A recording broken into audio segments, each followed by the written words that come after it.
You show up at basic underwater demolition SEAL training in Coronado, California, with a shaved head and the belief that wanting it badly enough will be enough. It won't be. There are 185 men in your class. By the end, there will be 34. The instructors don't care about your college degree or that you maxed every fitness test at Great Lakes. They care about one thing: whether you'll quit. Everything from this moment forward is designed to make you quit. You run 4 miles in boots on soft sand.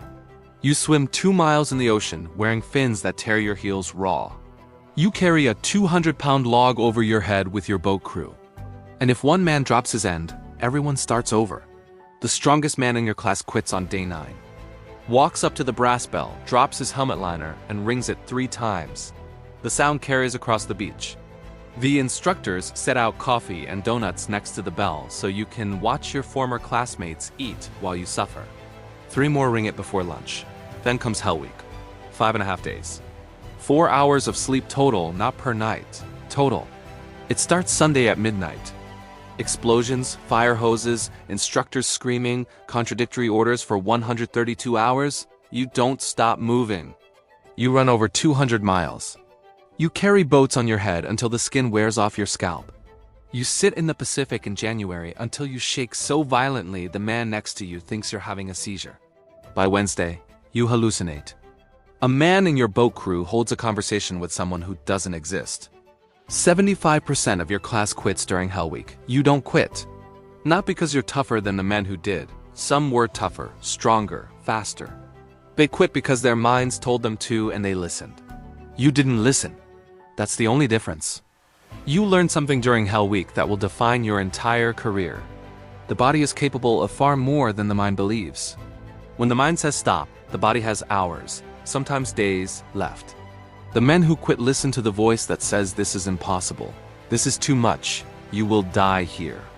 The men who stay learn to ignore that voice, to operate past it, to function at a level of exhaustion that would hospitalize normal humans. By Friday, you are no longer normal. You have crossed a line that most people never approach. You are still a candidate. You have earned nothing. You have only proven you can suffer. The suffering has just begun.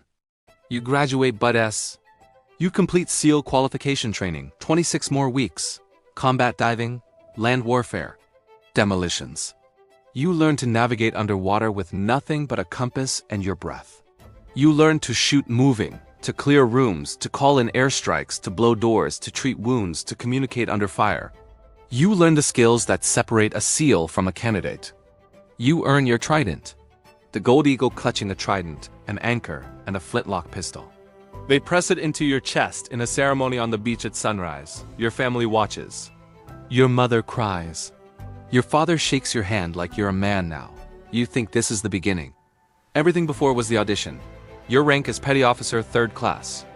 E4, the lowest operational SEAL in the United States Navy. You report to your first team and you are nothing.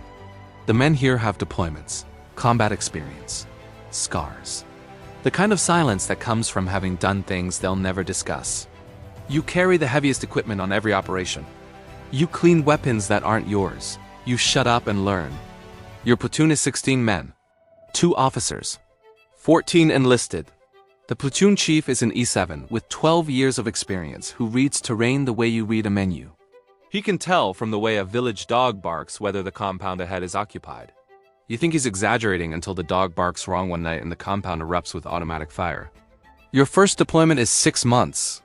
Direct action raids. Kicking down doors at 2 a.m. in places you'll never name publicly. You pull security on rooftops while assaulters clear rooms below. You hear gunfire and shouting and then silence and wait for the radio call that tells you whether everyone is still alive. Your first firefight lasts 11 minutes. It feels like 11 hours. Rounds snap past your head and you realize the sound isn't a crack. It's a miniature sonic boom from a bullet, close enough to kill you if you've been 6 inches to the left. After the firefight, your hands shake for 20 minutes. The chief sees it and says nothing. His hands shook once, too. They stop around the 3rd deployment. That's also when you stop calling home every night.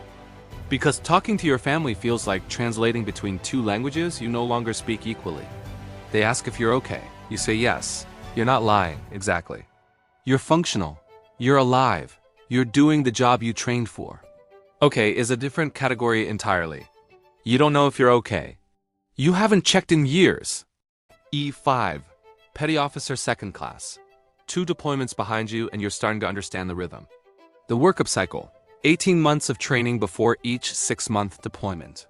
The monotony of range time, thousands of rounds per week until reloading becomes unconscious.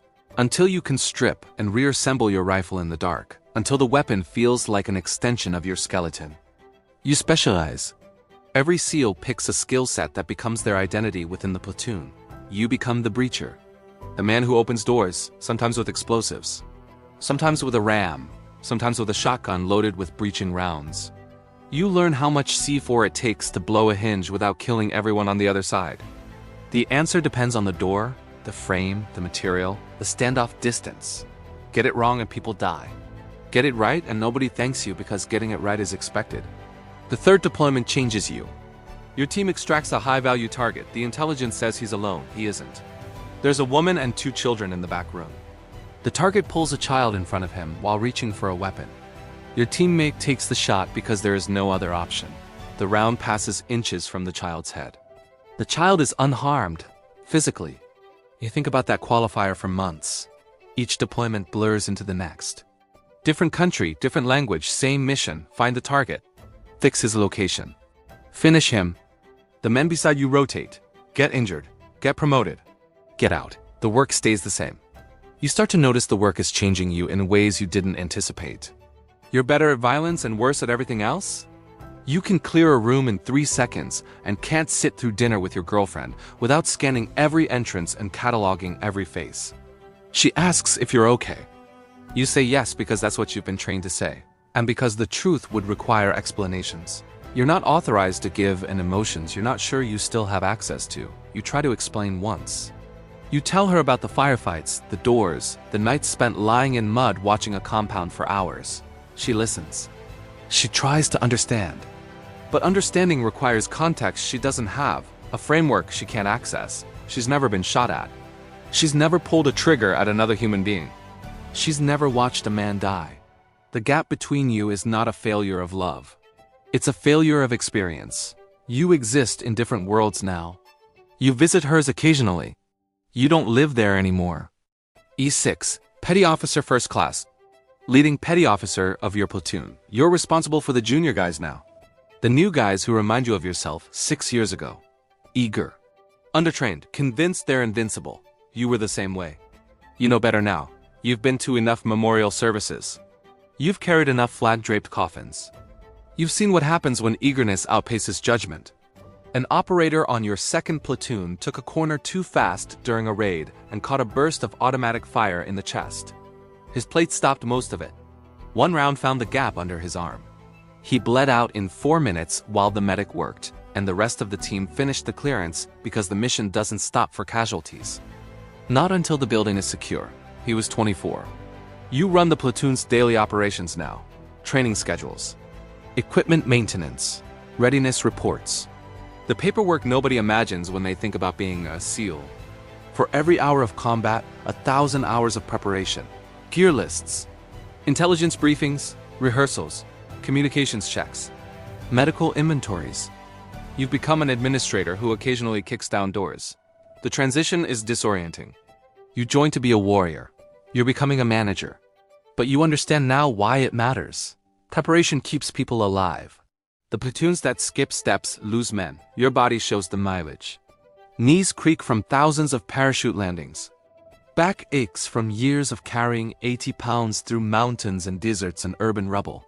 Hearing diminished on the left side from a breaching charge that detonated too close. The VA will rate this someday. Right now, there's another deployment on the calendar. You tape your ankles and swallow ibuprofen like candy and tell the corpsman you're fine. Everyone tells the corpsman they're fine. The corpsman knows you're all lying. You start noticing patterns in the new guys. The ones who make it and the ones who don't. It's rarely about physical strength. The strongest quit. The fastest quit. The ones who make it are the ones who can compartmentalize, who can shut down the part of their brain that processes fear and emotion and just execute. They're also the ones who struggle most when they get home. You recognize yourself in them. You don't know what to do with that recognition. You just train them harder, and hope they figure it out before it kills them. E7, Chief Petty Officer. The most important rank in the SEAL teams. Ask anyone, and they'll tell you the same thing. Officers plan operations, chiefs make them work. You're the platoon chief now, 16 men under your direct leadership. The platoon commander is an 03, a lieutenant. Younger than you by 4 years and less experienced by a decade. He graduated from Annapolis. He's smart, motivated, and well-educated. He's also never been shot at, you have dozens of times. Your job is to turn his plans into a reality without getting anyone killed and without making him feel like you're running his platoon. Even though you are. This is the delicate balance of the chief. You lead by experience, not rank. When his scheme of maneuver will get the rear element caught in a crossfire, you pull him aside and explain quietly. He listens because junior officers who don't listen to their chiefs make the news for the wrong reasons. Your 7th deployment. A nighttime raid on a compound where a bomb maker operates. His devices have killed 14 Americans in 6 months. You've briefed your team using their photos as motivation. The intelligence is solid, the plan is sound. Everything goes wrong anyway. The entry point is barricaded. The breach fails on the first attempt. The target opens fire through walls. One of your operators takes a round in the leg. Femoral artery nicked. Blood pooling fast. You drag him behind cover, apply a tourniquet so tight he screams, call the QRF, and continue directing the assault while rounds punch through the plaster around you. The target is killed. Your operator survives after 8 months of rehabilitation. The mission is classified a success. You write the after-action report on a helicopter with his blood still drying on your gloves. Nobody will ever read it except people with the right clearance. You learned something about yourself during that mission. Under fire with a man bleeding beside you, you didn't hesitate. You didn't panic. You just moved. That's the thing about training. It doesn't make you brave. It makes you automatic. You don't think about saving a life. You just do what you've done 1,000 times in training. The tourniquet, the pressure, the call, the cover fire. Muscle memory. The difference is that in training, the blood is fake. In training, the screams are simulated. In training, you go home at the end of the day and sleep in your own bed. You don't sleep much after this one. You lie awake thinking about how close it was, how close it always is, how the difference between a successful mission and a memorial service is sometimes inches and seconds. You get up the next morning and do it again. That's the job. This isn't a rank, it's what happens between the ranks. It's the part the recruitment videos don't show. Your marriage ended during your 5th deployment. She called it irreconcilable differences. The difference was that you left for 6 months at a time and came back as someone she didn't fully recognize. Each deployment stripped away something civilian and replaced it with something operational. She'd find you at 3 a.m. standing in the backyard scanning the tree line for threats that don't exist in suburban Virginia Beach. She'd reach for you in bed and you'd flinch because your nervous system doesn't distinguish between a wife's touch and an enemy's. She'd ask about your day and you'd say fine because the truth is classified, and also because the truth would break something in her she'd never be able to repair. Your kids are 8 and 11. Your son stopped asking when you'd be home. He checks the calendar on the refrigerator and counts the days himself. Your daughter drew a family portrait in school. You're not in it. Not because she forgot. Because her teacher asked her to draw the people who live in her house and you don't. You live in team rooms and safe houses and aircraft and countries that start with vowels and end with gunfire. You keep the drawing in your locker. You look at it before every deployment and it hurts in a way that bullets never have. You've been shot at in 7 countries, and none of it produced the specific ache of knowing your daughter doesn't count you as someone who lives in her world. The men around you carry the same weight. Divorce rates in the SEAL community hover near 90% by some estimates. The men who stay married are either lucky or married to someone extraordinary or both. The rest accumulate ex-wives and child support and weekends that never feel long enough and phone calls from deployment that arrive at the wrong time zone and always end with someone crying. This is the price. It doesn't appear on any citation or promotion board, but it's the cost that breaks more operators than combat ever does. The bullets you can train for. The loneliness you can't. You try to explain it to a new guy once. He's engaged, bright-eyed, convinced his relationship is different, that his girl is special, that she understands. You let him believe it. You were him once. You know what's coming. You just don't have the heart to tell him. E8. Senior Chief Petty Officer. Fewer than 2,500 senior chiefs in the entire Navy. In the SEAL community, a fraction of that. You've been selected by a board of master chiefs who reviewed every evaluation, every deployment, every commendation, every failure in your career. You made the cut.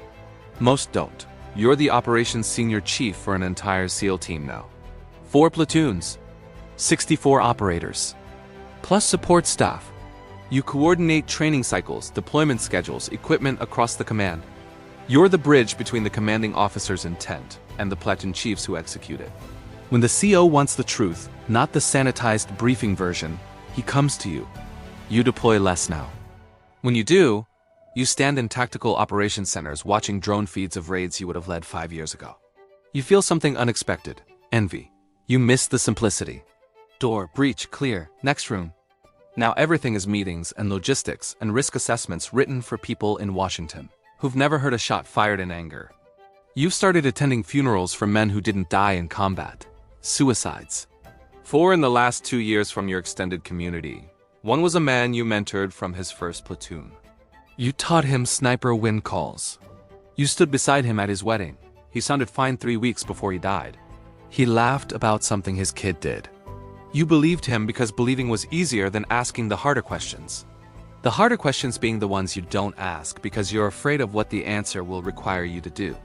You attend the memorial and his mother looks at you like maybe you're the someone to blame. You don't have answers. You just show up because showing up is what chiefs do. You've been doing this for 20 years and the funerals are getting heavier, not lighter. The ones that weren't combat are the ones that haunt you most. You start asking the harder questions now. With your current guys. You pull them aside after training and ask how they're really doing. Most say fine. A few pause. The ones who pause are the ones you watch closest. You make them talk. You make them see someone. You make them understand that asking for help is not weakness. Some listen, some don't. You can't save them all. That's the part they don't put in the leadership manuals. E-9, Master Chief Petty Officer. The highest enlisted rank in the United States Navy. Command Master Chief for a Naval Special Warfare Group? Thousands of operators and support personnel across multiple teams. You're the senior enlisted advisor to a Rear Admiral. Your job is to be the voice of every enlisted SEAL in the command. You sit in Pentagon briefings where decisions are made by people who've never put on body armor. You testify before oversight committees using language that is carefully honest and strategically incomplete because that is how the game is played at this level. You sign condolence letters. You review after-action reports looking for the line between acceptable risk and recklessness. You sit in living rooms with Gold Star families and look at photographs of men you sent into situations where dying was a realistic outcome. Sometimes a mother asks if her son suffered. You tell her he didn't. You don't always know if that's true. You shake hands with senators who voted for the wars and smile because political support requires smiling at people who will never understand what this costs. Your body is a catalog of damage. 2 knee replacements. A fused vertebra in your lower back. Tinnitus so constant you've forgotten what silence sounds like. A shoulder rebuilt with titanium after a fast rope insertion went wrong on your 8th deployment. You've been in for 25 years. You've been married twice. The first ended because of the job. The second survived because she was a nurse who understood broken people and didn't need you to be whole. She sits with you on nights when the dreams come back. She doesn't ask what you dreamed. She makes coffee and sits beside you until your breathing slows. She is the reason you haven't become one of the statistics you keep attending funerals for. You know this? You tell her sometimes. Not often enough. You start thinking about retirement, not because you want to leave. Because your body is telling you it's time. Because you've watched too many men stay too long, become bitter, become ghosts in their own lives. Because there's a generation coming up behind you and they need room to lead. You don't say this out loud, you just start preparing, quietly. The way you've done everything for 25 years. You retire, 28 years. The ceremony is small. A team room at the Naval Special Warfare Compound in Virginia Beach. 50 people attend, not politicians, not generals, not public affairs officers, the operators, the chiefs, the men who went through the same doors you went through and came out the other side. Your CO reads a citation that describes your career in language that is technically accurate and emotionally insufficient. 11 deployments, 9 combat tours, a silver star for carrying a wounded teammate 400 meters under fire to an extraction, Point while returning fire with your secondary weapon. The citation doesn't mention you were wounded too. You didn't notice until the adrenaline faded and the medic pointed at the blood running down your arm. A shadow box is assembled, your trident, your rank insignia, your patches, your coins, your career reduced to objects behind glass. You move to a house near the water because you've spent your entire adult life near the ocean and don't know how to be without the sound of it. You take a contractor job because they want your clearance and your contacts and they'll pay 3 times your military salary. The work is adequate. It's not the same. Nothing will be. Your body wakes you at 5 a.m. because 28 years of muscle memory don't understand retirement. You run slower now. Brace on your knee, earbuds loud enough to cover the ringing that never stops. You stay connected to the community. You mentor young operators who call about deployments and marriages and the darkness that settles in quiet months. You tell them the Trident is the most important thing you'll ever earn, and the most dangerous thing you'll ever carry because it becomes your entire identity if you let it. Some listen. Most nod and return to the team room because they're 26 and invincible. You were the same. You tell them anyway. You visit your daughter. She's grown now, married, a house of her own. She shows you a photograph from her wedding and you're in it, standing beside her, looking uncomfortable in a suit because you've spent your life in uniforms. And you don't know what to do with your hands when they're not holding a weapon. She tells you she understands now. Why you were gone. Why you couldn't be there. She read about the Silver Star. She looked up the citation online. She didn't know you carried a man 400 meters while bleeding. She didn't know you were bleeding. You never told her. You never told anyone. That's the thing about the Trident. It doesn't come with instructions on how to talk about what you've done. It just sits there, heavy, silent, waiting. Somewhere in Coronado right now, a class is forming on the beach. 180 candidates standing in the sand, shivering in the pre-dawn darkness. Staring at a brass bell they swear they'll never ring. They've watched the movies. They've read the books. They're dreaming of the Trident. They have no idea what it costs. They don't know about the deployments. The doors kicked in at 2 a.m. The split-second decisions that will replay in their dreams for decades.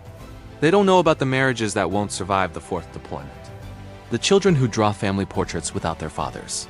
The funerals for friends who survived combat, but not the silence that followed. They don't know about the VA waiting rooms and the titanium, joints and the ringing that never stops in the nights, spent walking the perimeter of a suburban house looking for threats that aren't there. They don't know the Trident pin will become the heaviest thing they own, heavier than the body armor, heavier than the rucksack, heavier than the teammates they'll carry to helicopters under fire. They just know they won't quit.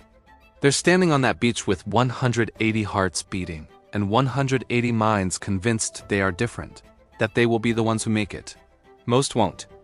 The bell will ring over and over in the coming weeks. The ranks will thin. The beach will empty. And the ones who remain, the 34, 30, or 28 who refuse to ring that bell, will earn the Trident. They will become the most capable warriors on the planet. They will also become strangers to the people who love them. Ghosts in their own lives, carrying classified memories and bodies that wear out decades before they should. They don't know this yet. They just know they won't quit. That's enough to start. It was never enough to finish, but they'll learn. They always do. You watch them from your house near the water. You see the news reports about the latest operation, the latest success, the latest names released to the public after the families have been notified. You recognize the names sometimes. Guys you trained, guys you led, guys you watched grow from candidates to chiefs. Some of them are gone now, killed in places you can't discuss. Others are like you, retired, broken, trying to figure out what comes next. You still have the family portrait your daughter drew. It's in a frame now, not a locker. You look at it every morning when you make coffee. You think about the 180 kids on that beach in Coronado. You think about what they don't know. You think about what you'd tell them if you could. You wouldn't tell them to quit. That's not the message. The message is something else. Something about the weight. Something about the cost. Something about the difference between the dream and the reality. You don't have the words for it. Maybe there aren't words. Maybe the only way to understand the weight is to carry it. The ocean doesn't care. The bell waits. The cycle begins again.